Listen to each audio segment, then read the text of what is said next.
tanghali po sa ating lahat. Narito ang latest update sa lagay ng ating panahon ngayong araw ng Biyernes, February 23, 2024. Patuloy pa ring nakakaapekto sa buong bansa ang easterlies o ang hangin na magdadala ng mainit na panahon mula sa karagatang Pasipiko. Pero asahan pa rin ang mga kalat-kalat na pag-ulan ngayong tanghali hanggang hapon sa maraming lugar sa ating bansa. Samantala, ang hanging amihan o northeast monsoon naman ay unti-unti nang umiihip sa bahagi ng Taiwan at asahan na sa mga susunod na araw ay bababa pa ito at makakaapekto sa Luzon hanggang sa kalagitnaan ng susunod na linggo.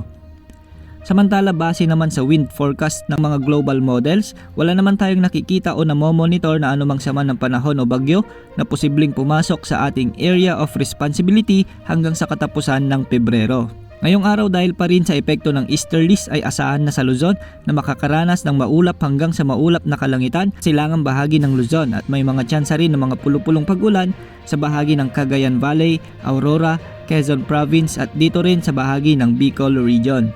Sa natitirang bahagi ng Luzon ay asahan naman ang maliwalas na panahon at may mga bagyang maulap na kalangitan lamang sa ilang probinsya. May kainitan naman ang panahong mararanasan ngayong tanghali sa bahagi ng Pampanga, Cavite, Tuguegarao City, Dagupan City, Nueva Ecija, Mindoro Provinces, Palawan, Tarlac at Metro Manila. Samantala, sa parte naman ng Visayas ay asahan naman ang maulap hanggang sa maulap na kalangitan at mataas pa rin ang tsansa ng mga pulupulong pag-ulan sa bahagi ng Southern Leyte dahil yan sa umiiral na easterlies. Ngayong hapon ay asahan na rin ang mga isolated rain sa bahagi ng central at western portion ng Visayas dulot ng easterlies o ng mga localized thunderstorms.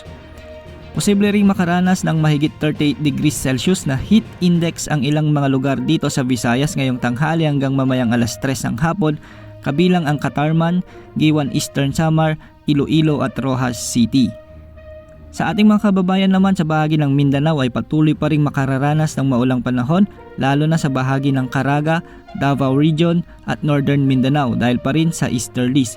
Kaya mag-ingat sa mga posibleng pagbaha at pagguho ng lupa sa mga lugar na apektado ng mga pag-ulan. Sa natitirang bahagi ng Mindanao ay asahan ng bagyang maulap hanggang sa maulap na papawirin na may mga tsansa ng pag-ulan pagsapit ng hapon o gabi lalo na sa may Zamboanga Peninsula, Lanao del Sur, Lanao Provinces at dito rin sa Cotabato.